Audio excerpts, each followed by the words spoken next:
Il s'appelait Frère, et avec son humble manteau brun et ses yeux verts, on lui a donné le bon Dieu sans confession. Frère est né au Portugal. Il vivait dans la rue, dans la pauvreté. Il était bon et gentil et toujours joyeux. Les touristes qui fréquentaient l'hôtel au pied duquel il avait élu domicile lui accordaient souvent un peu de nourriture ou une caresse en passant.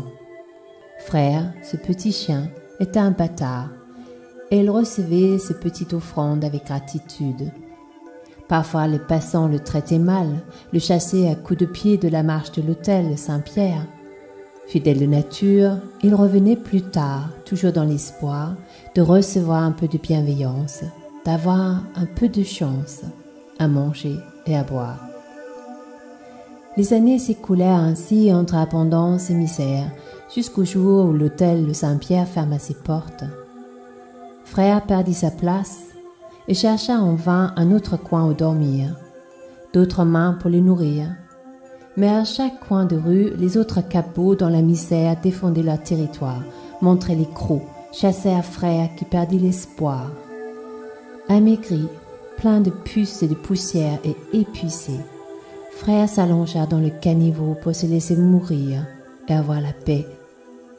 Lorsque le miracle arriva, un camion s'arrêta et le ramassa délicatement. Il se trouva sous la protection de l'association Les Anges Gardiens Vétérinaires Solidaires.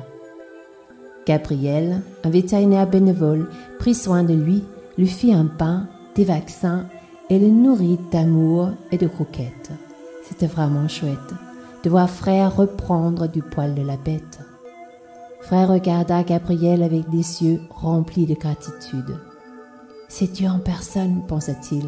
C'est mon sauveur. Je l'aimerai jusqu'à ma mort. Je n'aimerai que lui. » Frère fit solennellement un vœu de fidélité et d'amour à Gabriel. Il avait à peine récupéré ses forces et sa confiance en la vie que Gabriel le mit dans une cage fermée et l'envoya par train dans un autre pays.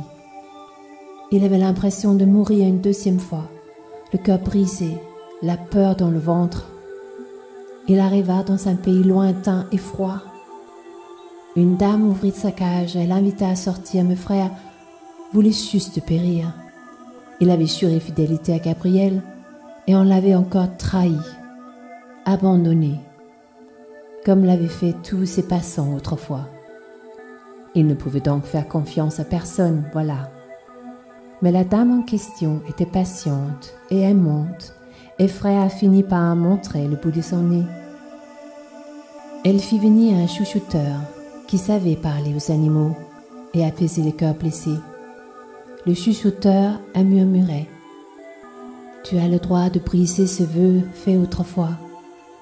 L'amour est tellement beau et grand que tu peux en donner et en recevoir infiniment. Tu peux continuer à aimer ton Sauveur tout en ouvrant ton cœur à cette dame qui t'accueille aujourd'hui.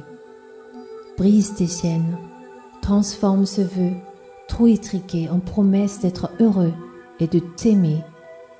Ouvre ton cœur ensuite à partager la tendresse que tu te seras d'abord donnée. » Je ne sais pas exactement comment il a réussi à faire comprendre tout cela à Frère, mais ce que je sais, c'est qu'il a vécu longtemps et très heureux chez ma mère, car son vœu de ne plus jamais aimer a été transformé en liberté, en droit d'être épanoui et de vivre dans l'amour infini.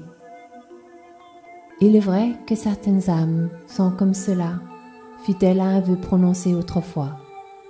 Parfois ça remonte à d'autres vies, un amour impossible ou interdit. Une peur infinie les a poussés à renoncer à leur liberté. Et un jour comme aujourd'hui, il est possible de changer et de s'autoriser à défaire les vœux obsolètes et d'installer en nous le droit d'être heureux, le droit de s'aimer et de partager l'amour et la tendresse librement sans faire des promesses, car le véritable amour est inconditionnel et infini.